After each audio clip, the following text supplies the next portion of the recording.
자, 오늘 말씀 나누도록 하겠습니다. 오늘 말씀은 아브라함의 별 해는 밤이라는 제목을 가지고 창세기 15장 1에서 6절 본문 말씀 함께 읽겠습니다. 시작.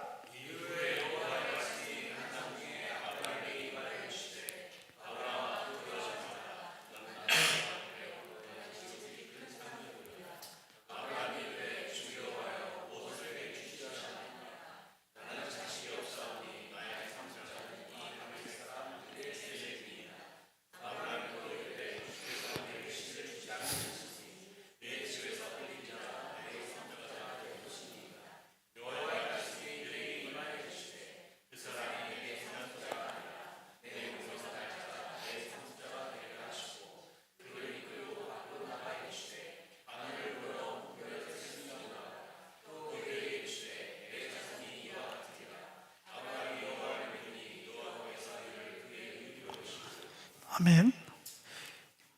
달라 끊어읽기를 해도 모든 신학서적도 다 6절에서 끊어읽기가 되고 7절부터 다른 단락이 맞습니다. 그리고 조금 의미부여를 하게 되면 이신칭이 믿음으로 구원받는다. 우리가 바울 서신에 특별히 로마서, 갈라디아서 등 어마어마하게 야고보서까지 나와요, 사실은. 근데 이 창세기 15장 6절 말씀이죠. 믿음을 의로 여기셨다. 그렇기 때문에 사실 신약 바울 서신 넘어가면 창세기를 완전히 토파야 돼요. 그렇지 않으면 바울이 얘기한 이신칭의를 우리가 만든 말이죠. 네 글자로 이신칭의 다 이해할 수가 없습니다. 이거는 사실은 세미나 정도가 아니고 여기까지 이 얘기를 하려고 해도 앞에 얘기를 다 해야 되고 뒤 얘기도 다 해야 되는 아브라함 이야기는 그래서 끊임없이 재생산되고 재선포돼야 되고 더 깊이 있게 들여다봐야 돼서 저도 욕심이 참 많은 사람이라 이걸 어디까지 가야 되나 고민하다가 진짜 오늘 분량만큼만 하고, 제가 오늘만 설교할 게 아니잖아요. 여러분들이 또 오늘만 성경 볼 게 아니기 때문에 나머지 부분 성령께 맡겨드리고 오늘의 흡족한 은혜에만 멈추려고 합니다. 정말 중요한 본문입니다. 매주 그랬지만 진짜 그렇습니다. 환상의 밤 먼저 나누겠습니다. 여호와의 말씀 이후에, 제가 큰 오타를 냈네요. 이후에 여호와의 말씀이 환상 중에 아브라함에게 임했다라고 15장은 시작을 하고 있습니다. 이후에 시간이 얼마나 지났을까요? 14장에 그 어마어마한 국제전 참전을 하고, 그리고 소돔왕과 샬렘왕 멜기세덱이 와서 전리품 가지고 그 난리를 치고, 아브라함은 소돔왕한테는 완벽한 손절을 쳤죠. 두 손 두 발 다 들고 나랑 이 사람이랑 아무 상관없다고, 그렇게 가나안 땅의 맹주 앞에서 앞으로 어떻게 될지도 모르고 믿음의 그 흥분으로 그 분위기에 완전히 취해가지고 완전 손을 들어서 자신 있게 딱 해버렸어요. 손절을 쳐버리고, 그 소돔왕이 앞으로 자기의 세력을 회복해서 어떤 일이 벌어질지까지 계산이 안 한 거죠. 그리고 살렘왕 멜기세덱에게는 너의 전쟁의 승리는 너의 것이 아니고 전적인 하나님의 개입이었다 인정하라고 했을 때 11조를 드림으로 그 주권을 전적으로 인정하면서 그렇게 정말 진일보된 믿음의 신앙의 진보의 모습으로 나아갔어요. 그 일이 있은 후에 바로 있었던 일인지 아니면 더 앞으로 가서 우룻에서부터 하란에서부터 지금까지의 모든 여정을 가름한 표현인지, 그게 앞에든 뒤든 그게 무엇이든 15장에서 다 가름해서 한 변곡점에 마침표를 찍길 원하고 새로운 페이지로 넘어가기를 원하는 거예요. 이 일 후에. 이거는 계시록에도 이 심상이 많이 나옵니다.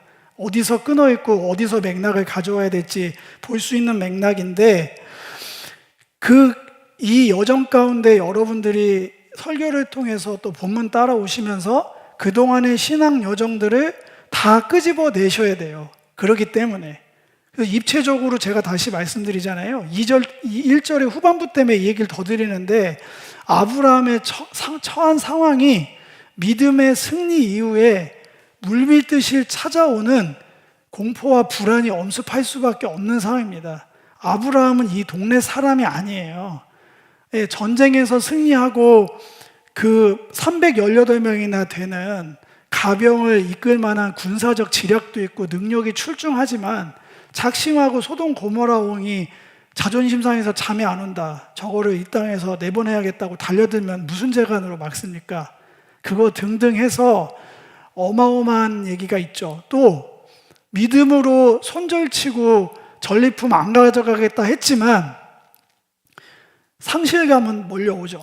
그 돈이면 우리 신앙 좋은 사람이 그 돈 내게 있으면 로또 되게 해주세요. 그러면은 뭐 하겠습니다. 다 뻥인 거 다 알지만 어쨌든 그런 여러 가지 상실감도 몰려왔을 거고 그것뿐이겠어요?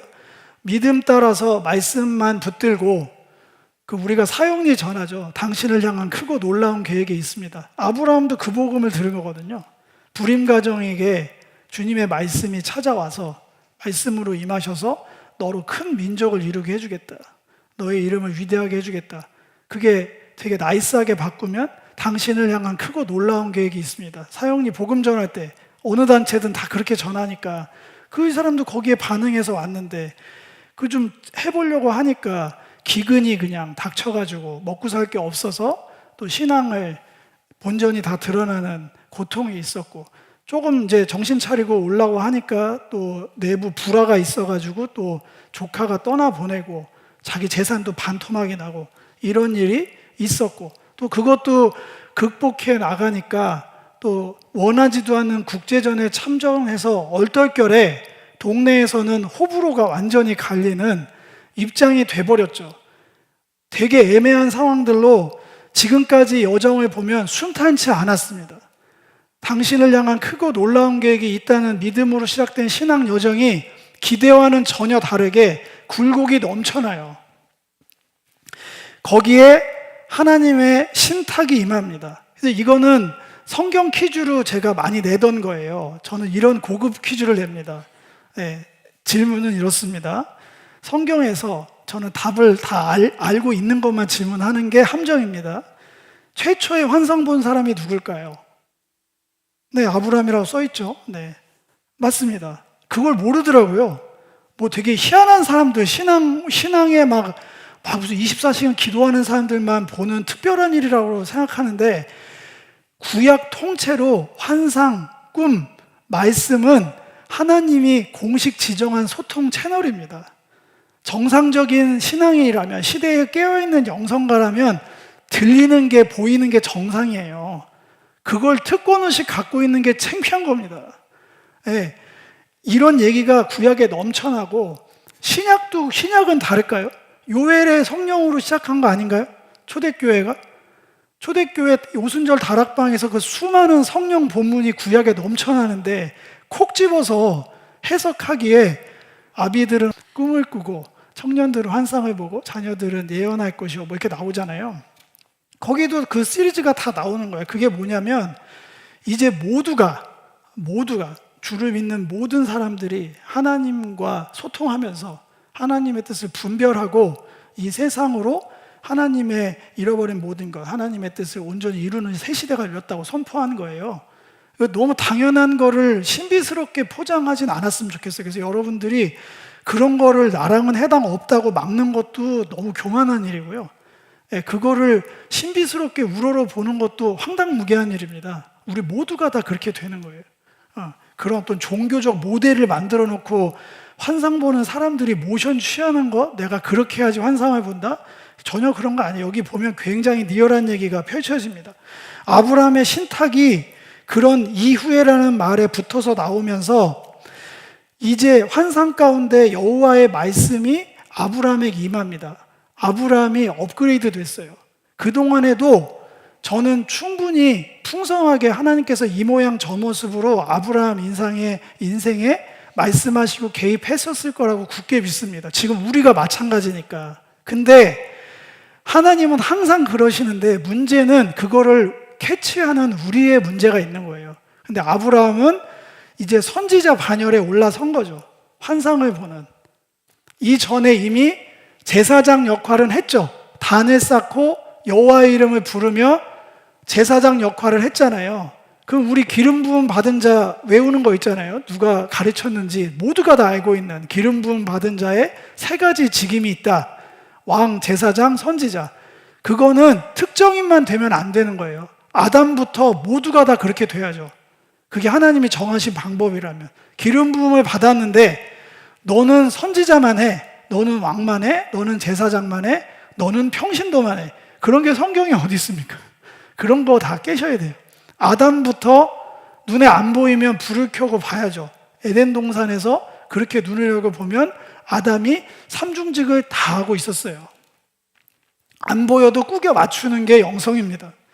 제가 만든 말이 아니라 저는 노멀 크리스찬들이 되길 원해요. 여러분들 정상적인.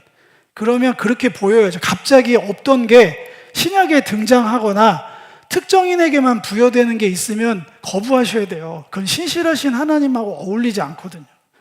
점진적 계시를 통해서 속도를 늦출 수는 있지만 소급 적용해서 다 찾아내야 돼요. 이미 아브라함은 제사장인 거 다 아셨고, 그리고 지금 여기서 선지자가 역할을 하고 20장 7절 정도 되면 하나님이 직접 아브라함은 선지자라고 명명해줘요.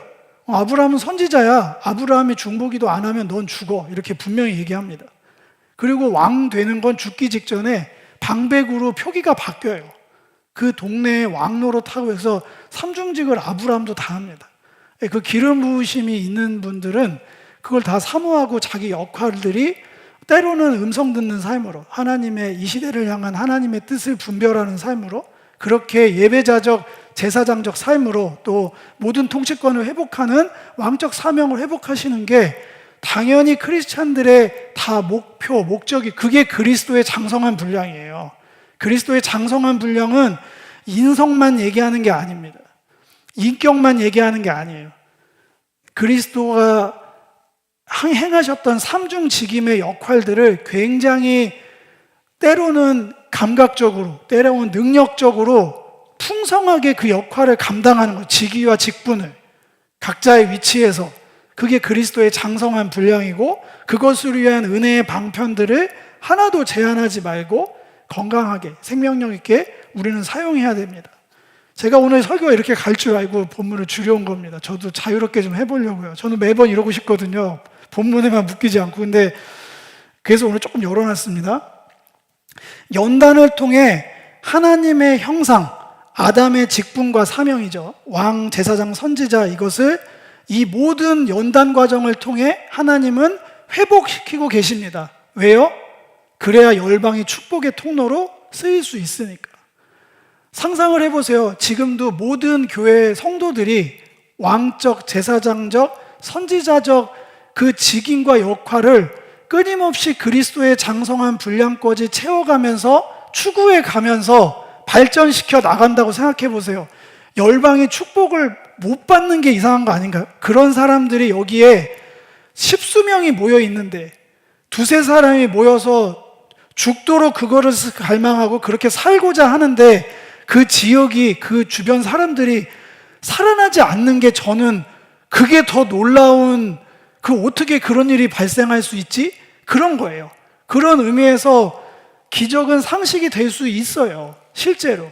왜냐하면 그런 사람들이, 그런 하나님의 형상들이 회복되면은 하나님의 갈망, 하나님의 신실하신 하나님의 꿈은 이루어지는 거거든요. 이 땅을 통해서.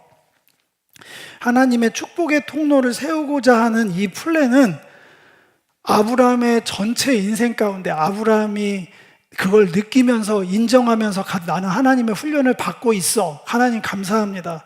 그런 얘기를 인정하든 안 하든 혹독한 수업료를 내고 진행되고 있지만 하나님께서는 끝까지 견인해 가고 있는 과정이 엿보이는 장면 중에 하나입니다.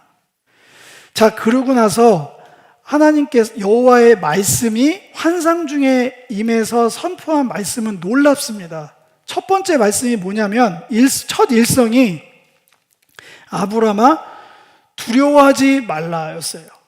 이게 어떤 뉘앙스일까요? 잘 생각해 보셔야 됩니다. 두려워하지 말라.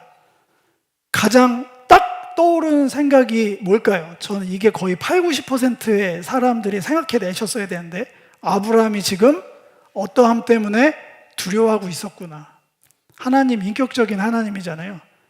예, 가장 필요한 방식으로 자기 계시를 하고 있어요. 아브라함이 저 두려워요 주님 저한테 용기를 주세요 기도한 적 없어요. 뭐 속으로 했는지는 모르겠으나 성경 지문에는 나오지 않아요. 하나님께서 자기를 계시하실 때 지금 방패와 지극히 큰 상급으로 계시를 하시잖아요. 자기 계시 방식을 아브라함한테 나는 너에게 이런 하나님이야 라고 계시하시면서 그 방식이 뭐냐면 방패이자 상급으로 자신을 계시하셨어요. 왜요? 아브라함이 두려워하는 요소가 여기에 걸려 있으니까 그 두려워하지 않을 이유를 자기 계시를 통해 공개하신 거예요. 만약에 아브라함의 두려움이 육신의 질병이었으면 나는 두려워하지 말라 나는 치유의 하나님이라고 얘기하셨겠죠. 뭐 어떤 분에게는 두려움의 그 본질이 뭔지를 주님은 정확하게 알고 계실 테니까 현재적으로 아브라함에게는 이거였어요. 방패와 상급. 방패 상급은 상반되는 두 개 키워드를 다 품고 있습니다. 방패, 뭔가를 막아주고 쉴드죠, 정확하게. 이건 뭐겠어요? 너에게 불평부당한 모든 일로부터 내가 널 지켜줄 거야. 잘 생각해봐. 너 여기까지 오면서 그런 기억을 되살리고 있어요. 앞으로, 지금까지는 쉴드가 아니었는데 앞으로는 너에게 방패가 되어줄게. 그렇게 이해하시면 안 돼요. 하나님의 자기 계시 방식은 항상 동일한 하나님, 그것들을 극명하게 일깨우는 방식이에요. 그래서 제가 말씀드린 거예요. 하나님은 항상 우리에게 동일하게 자신을 계시하시고 같은 말씀으로 우리를 부르세요. 그거에 민감하게 반응하는 우리의 거룩함, 우리의 준비됨이 그 분량을 좌우하는 거지 하나님이 그걸 찔끔찔끔 하지 않으세요.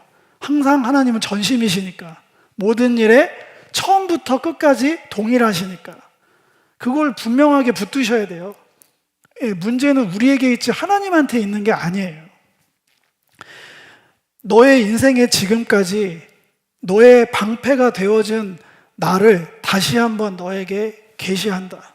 두 번째, 지극히 큰 상급. 너가 정말 많이 뺏겼고 내려놨는데 너 훨씬 더 많이 채워줬잖아.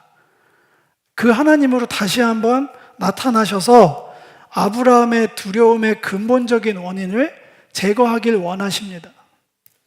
자기 계시가 첫 번째예요. 여기 본문에는 이 15장에는 자기 계시가 몇 번이 나오기 때문에 자기 계시, 말씀으로 계시하신 거죠. 제가 가장 분명하다고 판단하는. 사실 여호와의 말씀 이 표현도 딥하게 들어가면 너무 할 말이 많은 표현입니다. 여호와의 말씀이 임했다. 여호와가 임한 것도 아니고 하나님이 아니고 여호와의 말씀이. 결론이 뭐가 나올지 보이시죠? 제가 너무 입이 근질거려서 최고의 하나님의 자기 계시가 뭡니까? 말씀이 육신이 돼서 자신을 드러내신 거잖아요. 이 설교 끝에 저도 환상 보게 해주세요. 저도 계시해 주세요. 그럼 저는 설교 망한 거예요. 그래서 미리 얘기한 겁니다. 더 이상의 계시는 없어요. 여호와의 말씀이 육신이 돼서 이 땅 가운데 임하셨다로 시작을 하는 게 신약이에요. 자기 계시 방법을 자기가 원하는 방식으로 나타나지 않았다고 하나님이 계시네 안 계시네 나를 사랑하네 사랑하지 않네? 그럼 복음을 모르시는 거예요. 왜 복음이 복된 소식일까요? 자기 계시는 완전하게 이루어졌어요. 그건 제가 또 놓칠까 봐 미리 스포일러를 해드리겠습니다. 결론에 제가 왜 그런 결론이 나오는지 또 다시 말씀을 드릴게요. 두려워하지 않을 이유가 분명합니다. 그렇게 크고 놀라운 계획으로 시작해서 기대와 결단으로 한 사람의 인생이 뒤바뀌었으나 위협과 저항 요소로 신앙 여정이 순탄치 않은, 그래서 의구심, 불안, 초조, 신앙적 두려움이 밀려올 때 주님께서 자기 계시를 통해서 회복시키고 그 기억을 통해서 온전케 함으로 위대한 믿음의 승리 뒤에 물밀듯 몰려오는 변하지 않는 현실의 벽을 넘게 하십니다. 그 하나님의 은혜를 찬양합니다. 아브라함이 겪고 있던 일들은 지금 우리의 삶에도 동일하게 적용되고 있는 부분입니다. 이렇게 이렇게 시작을 한 본문이 전입가경으로 펼쳐집니다. 입장을 바꿔보세요. 이렇게 두려워하고 있는 나에게 찾아오셔서, 의심하는 나에게 찾아오셔서 찬송가 가사처럼, 찬양 가사처럼 손 내밀어 나의 손을 잡아주시면 여러분들은 어떻게 하시겠어요? 주님 너무 감사합니다. 그러실 줄 알았다고. 저의 이 두려움보다 크신 하나님을 찬양합니다. 이렇게 할 줄 알았죠. 여러분들도 안 그러잖아요. 아브라함이 감사하게도 너무나 감사하게 딱 우리 수준으로 반응합니다. 딱 우리 수준. 이렇게는 지금 얘기할게요. 오늘 설교 여기까지 들고 가시면 안 돼요. 그럼 아브라함 이상한 사람 되니까. 딱 이렇게까지 우리 눈높이로 반응합니다. 그런 감사는 없어요. 없고 이렇게 답변을 합니다. 감히, 제가 볼 때 진짜 간이 배 바깥으로 나온 거지. 하나님의 임재가 두려워하지 말라. 내가 네 상급과 방패라고 했는데 여기다 대고 주 여호와여 나한테 뭐 주실 거예요? 이렇게 나온다니까. 그래서 저는 너무 감사해요. 성경이 있는 게 딱 내 수준이구나. 야, 여기서 뭘 달라고 한다고? 이게 되게 불경죄죠. 이거 바리새인들이나 받거나 조금 여기 예전에 저 십자가 목걸이 밖에 달고 다닌 제가 봤으면 이런 말도 안 되는 이런 하나님께 감히 어디다 딱 그런 장면을 주 여호와여 무엇을 내게 주시려 하나이까. 그렇게 그 수준으로 보면 그렇게 보이잖아요. 그러면 이렇게 나오면 하나님은 그 수준이면 어떻게 반응하셔야 되냐면 화가 나야 되거든요. 야, 네가 나오라고도 안 했는데 나타나서 위로했으면 감사할 줄 알아야지. 여기서 뭘 달라고 해? 이거 안 됐구만 이거. 이렇게 나와야지 맞잖아요. 뒤에 내용을 제가 그래서 히브리어 이걸 되게 라임을 살려서 맞춰온 거예요. 그러니까 개역개정은 라임이 좀 안 맞는데 세번역이나 우리말까지만 가도 그 라임이 좀 살아납니다. 티키타카 하는 게. 그러면서 일단 아브라함의 변 다 시리즈 말씀드릴게요. 방패 상급은 됐습니다. 저한테 뭐 주실 거예요? 그러면서 저는 상실감이 큽니다. 이 아랄이라는 히브리어 단어가 발가벗다가 원래 원형 뜻이에요. 정말 창피해 죽겠습니다. 고대 근동에서 자식이 없다는 거는 모든 게 헛된 거예요. 자기가 거기서 끝나니까. 여기서 하나 심상을 말씀드릴게요. 왜 이렇게 자식 갖고 이렇게 집착들을 많이 하냐면 영원히 살고자 하는 인간의 본능 때문에 그래요.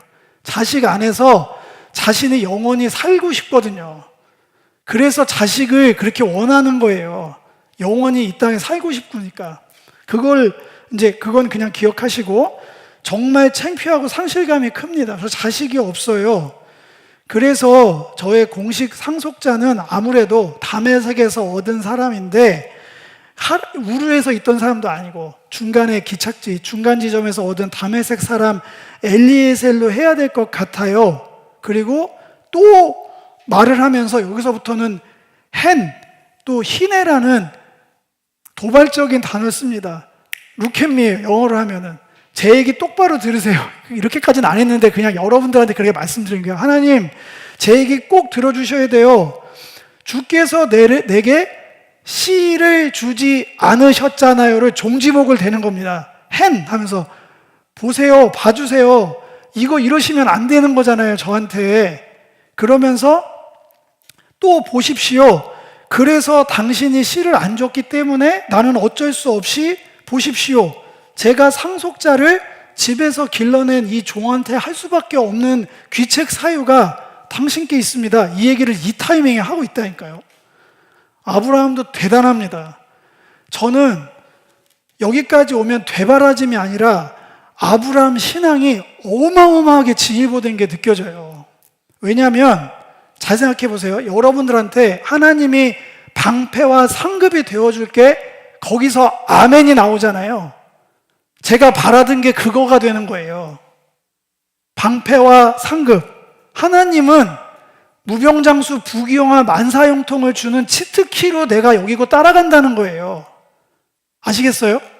근데 아브라함은 그거 너머에 하나님의 본질을 하나 본 게 있어요.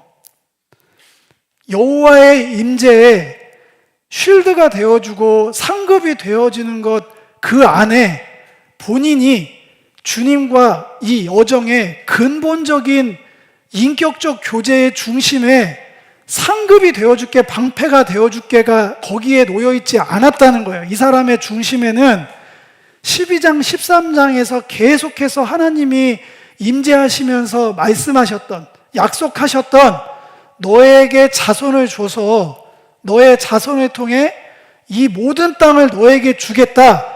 거기에 모든 신앙 포커스가 맞춰져 있는 거예요. 자손한테. 왜 자손한테 맞춰져 있을까요?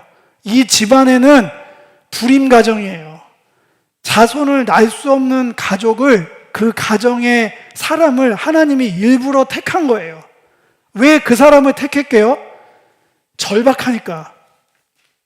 다른 모든 것들이 아니라 자손을 향한 열망이 가장 절박한 사람을 찾아낸 거예요. 이거 계속 몇 급으로 들어가는 거예요, 지금? 왜 하나님은 그런 하필 여러 가지 결핍 중에서 자손이 없는 자를 찾아내셔서 이걸 시작하셨을까요? 창세기 11장에 12장의 위대한 언약 전에 11장에도 강조되는 볼딕체가 이 가정은 불임 가정이다가 묻지도 않은 얘기로 시작을 하는 이유가 여기 있어요. 자손을 원하는 사람, 그 절박함으로 모든 것들의 중심을 삼을 사람, 곁가지로 믿음이 하나님의 온전히 포커스가 거기 맞춰질 그 환경에 처해 있는 사람을 골라내신 거예요. 왜냐하면 하나님도 중심이 거기에 있거든요. 자손에. 정말 주고 싶은 건 그거였거든요.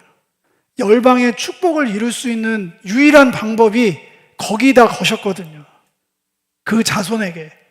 그 열망을, 그 진심을 맞닿을 사람을 찾은 거예요. 그렇지 않으면 어떤 사람은 방패되시면 만족할 거예요. 됐습니다, 이 정도면. 저 주님을 따를게요. 감사한 일이죠. 고마운 일일 거예요. 아름다운 스토리가, 신앙 여정의 스토리가 그려지겠죠. 하나님은 만족하지 않으실 거예요.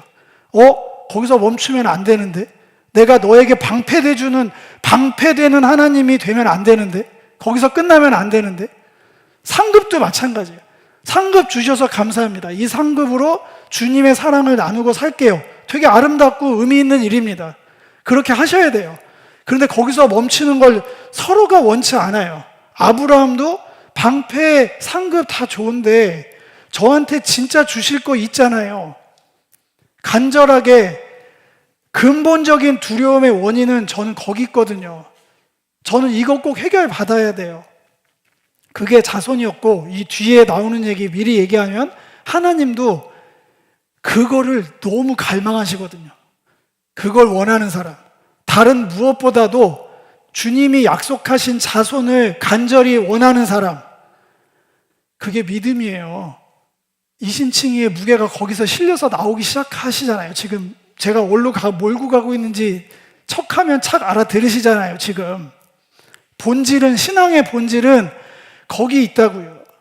에덴 동산 사화까지로 올라가 볼게요.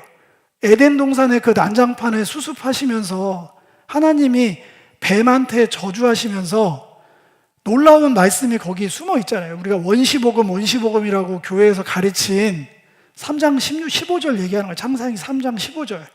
여자의 후손이 나와서 이걸 뒤집어 엎겠다. 거기서 출발한 복음이에요. 이 모든 세팅은 거기서 출발한 거라고. 그 여자의 후손이 뱀의 후손의 머리를 상하게 해서 하는 그 얘기가 영적 전쟁을 하겠다, 그 얘기 끝나는 게 아니고, 이 엉클어지고 설키고 얽힌 이 모든 실타래를 그걸 통해서 풀어내겠다. 그것이 아브라함 인생에는 열방을 향한 축복을 행하겠다. 그거를 12, 13장에 오면서 자손을 통해 그 일을 이루겠다. 계속 흘러내리고 있는 거거든요. 그 하나님의 갈망은 그 여자의 후손을 통해서 하나님의 신실하심을 온전하게 하길 원하시는 거예요. 열방을 향한 하나님의 축복, 하나님의 형상, 왕, 제사장, 선지자들로 가득한 세상, 하나님의 뜻을 온전히 소통하며 그 뜻을 열방 가운데 펼쳐낼 그 사람들을 만들어내는 하나님의 꿈과 비전을 닿을 사람을 찾아내서 그 믿음의 여정을 시작해서 여기까지 오고 있는 거예요. 이쯤 되니까 하나님도 똑같이 맞장구 쳐주십니다. 이거는 자녀를 낳으신 분만 이해하실 건데, 여기서 그 눈빛을 제가 어제 기도하면서 여기서 이게 전달이 꼭 돼야 되는데요가 갔는데 그냥 말로 해볼게요. 이거는 죄송하지만 자녀를 낳은 사람들이 훨씬 더 유리해질 수 있는 코드인데, 그 뭘 해도 이쁠 때 있잖아요. 투정을 부리든 뭘 해도 그냥 한가득 이뻐 보이는 순간이 있어요. 애들이 찡찡거리든 앙앙거리든 밥 안 먹을 거에도 어쩔 때는 그냥 줘박을 만큼 꼴보기 싫을 때도 있지만, 어쩔 때는 그냥 너무 이쁠 때가 있어요. 더 이상 제가 말주변이 안 나와요. 아브라함이 보세요 보세요 이러셨잖아요 나왔더니 하나님이 똑같이 그래 내가 봤어 그렇게 희내로 응수하십니다. 희내로 시작을. 그래 여호와의 말씀이 그에게 두 번째 임합니다. 보라 봐라, 그 사람이 네 상속자가 아니야. 하나님 이런 방식에 대해서 단 한 줄도 네가 어떻게 나한테 그럴 수가 있냐, 이런 땡땡땡 비난하거나 잘못됐다거나 하지 않아요.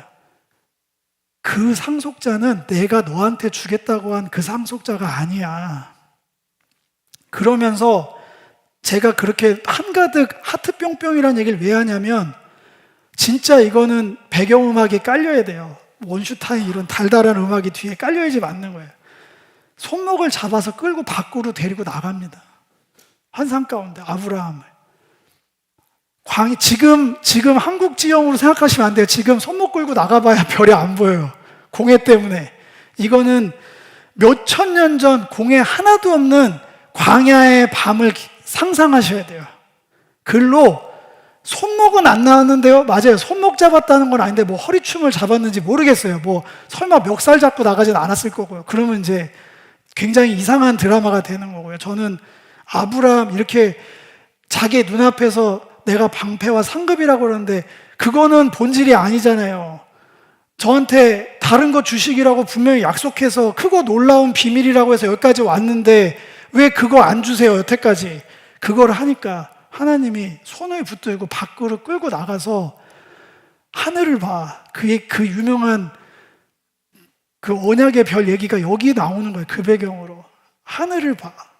만약에 사람이 이 하늘에 걸려있는 모든 별들을 다 셀 수 있다면 한번 너 세볼래? 너의 자녀는 이렇게 많아질 거야. 그냥 이런 거에 저는 매료당해서 여기까지 온 거예요. 하나님이 이런 하나님이에요. 뭐 하나님이 어쩌고 저쩌고 뭐 얘기를 하시는데, 저는 믿음의 조상 아브라함이라면서요. 믿음의 이신칭의 본질도 여기 있다면서요. 여기에 낭만을, 이신칭의는 법칙이 아니에요. 교리가 아니에요. 하나님의 낭만이에요. 너무 나이 티나요? 낭만 이런 말 안 쓰죠? 너무 올드한가? 뭐라고 바꿔야 돼? 로맨틱으로 영어로 바꿔드려요? 똑같은 얘기인데? 이신칭이 믿음으로 의롭게 여겨주겠다. 이거는 하나님의 갈망이에요. 뭐 그게 믿음이냐 아니냐, 뭐 믿었냐 안 믿었냐, 의냐 아니냐 따지기 좋아하는 건 인간들 몫이고, 하나님은 여기서 낭만, 그냥 밖에말로 낭만이 터집니다. 예, 아브라함 손목 끌고 나가셔서 그 아브라함 눈에는 별만 가득하게 보였을 거예요. 그때 아브라함이 몇 살인지 상관없어요. 완전 땅꼬마죠. 하나님 앞에서. 어린애예요. 어린애 붙들고 가서 그 눈에 한가득 별을 보게 하시는 거예요. 완전히 하나님의 약속으로 머리부터 발끝까지 그냥 쫙. 더 나가볼까요? 그 별을 누가 놓으셨나요? 하나님이 만드신 거예요. 담이 만든 걸 보라고 한 게 아니고, 그 얘기를 하고 있는 사람이 별을 만드신 분이라고. 창세기에서 창조주 하나님이 불임 가정을 치유하셔서 애 한 명 낳게 하는 게 뭐가 어려워요? 그게 무슨 기적이에요? 하나님 앞에서 하늘에 별을 놓으신 분인데. 전 어제 설교 준비하면서 계속 그 찬양 불렀거든요. 비길 수 없네. 하늘에 별을 놓은 분 아시잖아요. 그 달달한 찬양. 계속 찬양이 절로 나오더라고. 진짜 저도 이 낭만을 회복하고 싶다. 낭만으로 시작한 저의 신앙이 푸석푸석해질 때마다 잊을만 하면 한 번씩 이 본문을 꺼내보게 하셔서 저 너무 감사하거든요. 설교 본문이 안 닿았으면 또 푸석푸석해질 뻔했는데 와, 어제 진짜 황홀하더라고요. 아브라함이고 싶더라고 진짜. 그렇게 해서 밖으로 끌고 나가서 하늘을 우러러 무뼈를 봐. 그러면서 셀 수 없을걸 아마. 이렇게 많아질 거야. 이렇게 얘기합니다. 그걸 아브라함이 믿었다고 얘기를 하는 거거든요, 지금. 아브라함의 믿음은 교리를 믿은 게 아니에요. 하나님의 진심을 믿은 거지. 하나님은 이제 하나님 입장으로 얘기를 해볼게요. 인간은 항상 자구책을 마련합니다. 의심 때문에 가만히 있지를 못해요. 하나님의 언약의 성취나 하나님의 진심보다는 나의 불안함이 나의 속도를 만들어서 이 불안감으로 현실적 자구책을 계속해서 만들어냅니다. 신앙도 마찬가지예요. 근데 하나님은 지금 본인의 진심을 이 배경 안에서 쏟아내고 계신 거거든요. 그 어떤 의심보다 큰 하나님의 진심, 씨를 보게 하겠다. 반드시 그 씨를 보게 하겠다. 별을 놓은 분의 씨를 향한 정말 이그라이죠. 강한 열망. 자손을 통해서 이루고자 하신 에덴의 꿈.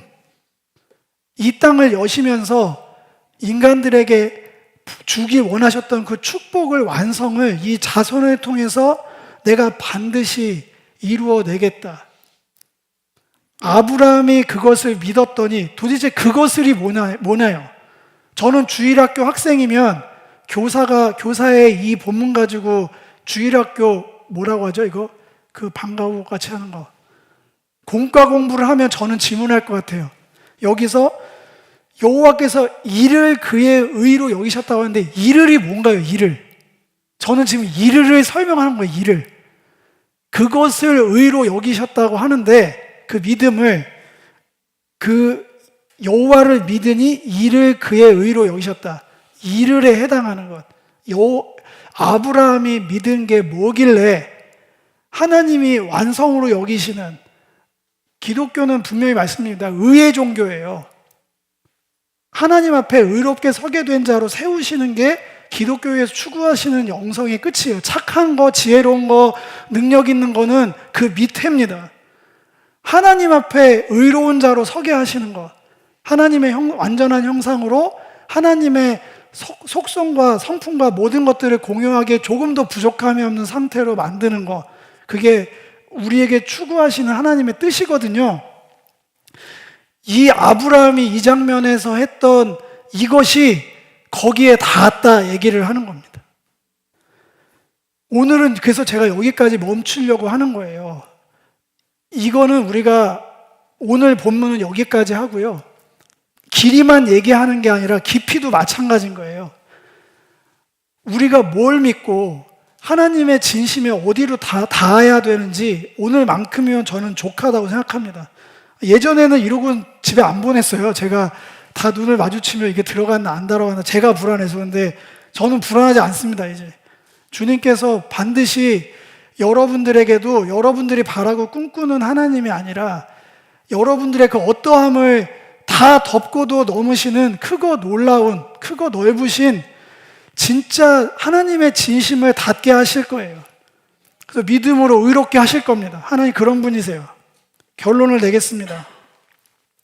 아브라함의 의심과 불안이 가득한 불면의 밤을 우리는 한 장면 목격했어요. 크고 놀라운 계획이 너에게 행하겠다라는 그 달콤한 복음으로 시작했지만 수많은 방해 요소, 때로는 믿음의 승리도 있었지만 여전히 더딘 성취 가운데 변하지 않는 나의 내외적 환경은 그대로입니다. 그러면서 자기 계획, 자기 방법으로 여러 가지 자구책을 마련하는 신앙으로 가고 있어요. 그런 사람들에게 하나님은 자기 계시로 자신을 드러내셔서 자신의 진심을 그대로 쏟아내십니다. 그렇게 의심과 불면의 밤을 환상과 낭만의 밤으로 바꿔내시는 분입니다. 우리는 그 믿음으로 의를 얻습니다. 오늘 제목이 별에는 밤이라서 당연히 착하면 또 척하고 의식하셨겠지만, 별에는 밤은 온 국민이 다 아는 국민 시인 윤동주 시인의 시편이죠. 시죠.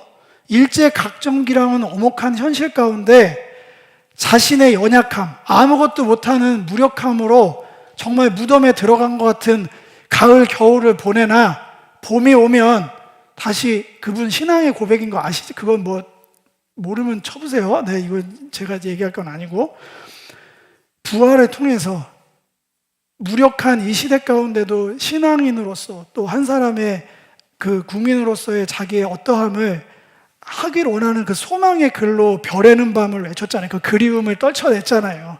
겨울 차가운 고향의 어머니에 대한 그리움을, 그 조국에 대한 그리움을 그렇게 펼쳐냈잖아요.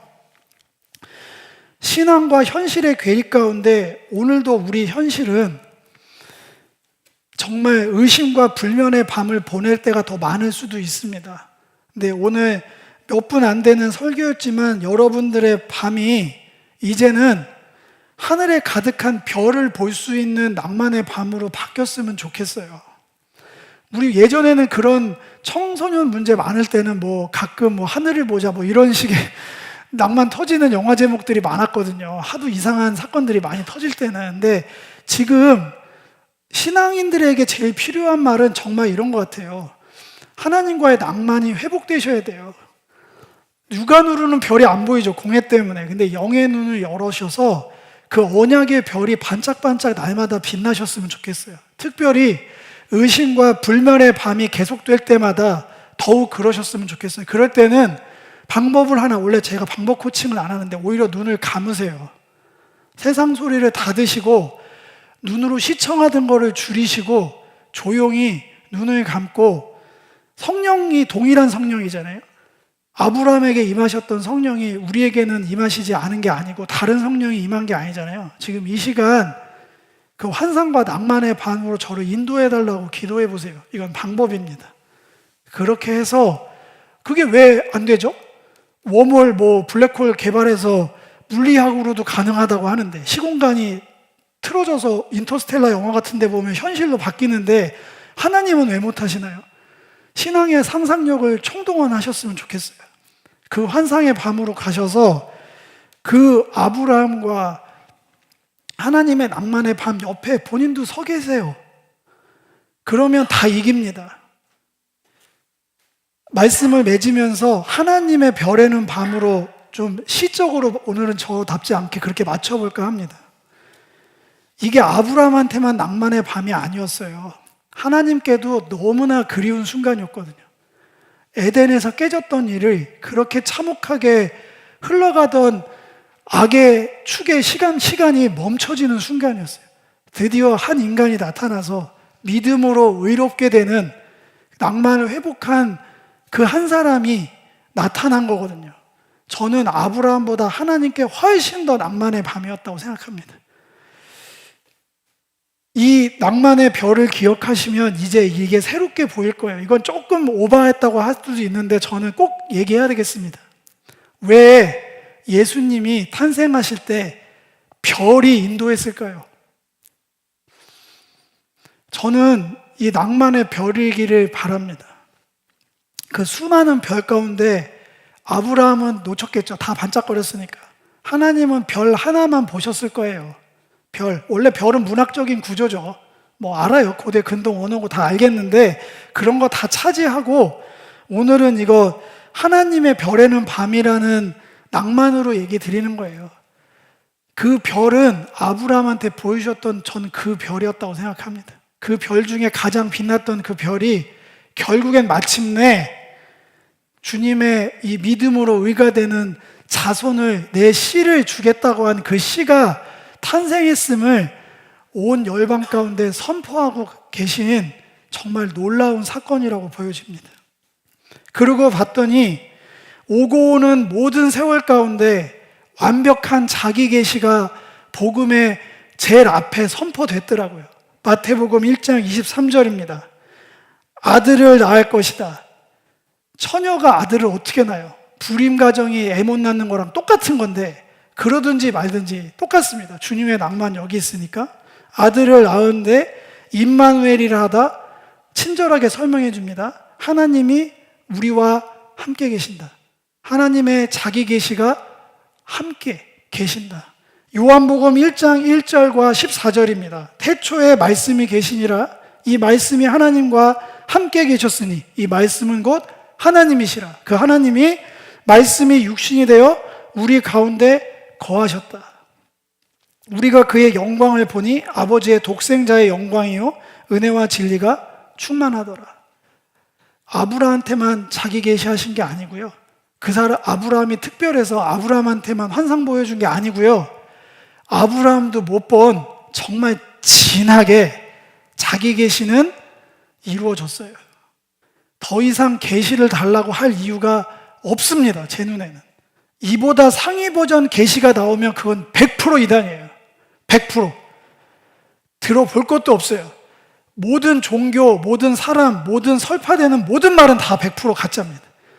진짜 계시는 말씀이 육신이 되어 이 땅에 오신 예수님이 뭐 100점짜리라고 하면 제가 점수 매길 수준은 안 돼. 순도 100% 하나님의 진심이자 하나님의 자기 계시예요.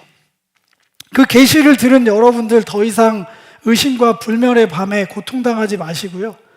아까 제가 알려드린 어줍지 않은 방법이지만 정말 어려우시면 그 방법이라도 한번 사용하셔서 이 한 주간 혹여라도 의심과 불멸의 밤이 찾아오거든 믿음의 승리 뒤에 공허함이 몰려오거든 그때 눈을 감고 귀를 닫고 환상과 낭만의 밤으로 찾아가셔서 하나님의 진심에 한 걸음 더 다가갈 수 있는 한 주간 되시기를 주님의 이름으로 축복드립니다.